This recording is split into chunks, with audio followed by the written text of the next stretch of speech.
Good morning, everybody. Diane Doyle with Plant-Based Dallas, and just getting ready to cook a soup. Can you guess what I'm about to cook? Corn chowder in the Instapot. I've got my frozen corn and I've got my ginger and turmeric blend that I add a little bit to everything I cook. And I've got some almonds to thicken up and give it a little bit more richness, and gonna put carrots, cauliflower, garlic, onions, a little bit of squash, some potatoes, and some red bell peppers, along with some pepper and a little bit of cabbage. And we're gonna put that all in the Instapot and puree it, and I'll put a link to the recipe. Y'all have a great day. Bye-bye. I set up the Instapot.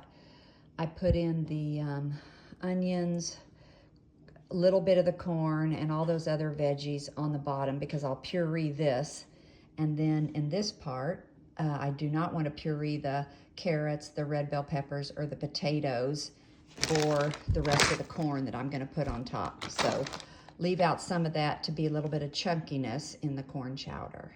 And then I'm going to set this right here and add the rest of my corn.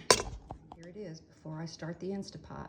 I'm going to cook it for 3 minutes. That's it, just 3 minutes, because everything cooks really fast that I have in here. It's going to cook for only 3 minutes. There we go.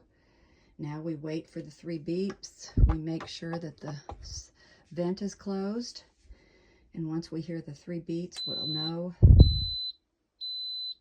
that it's starting to heat up. And here's the final product. Pureed the bottom part, added a little bit of fresh thyme, and mixed it all together. Corn chowder, ready for the gang. Y'all have a great day. Bye-bye.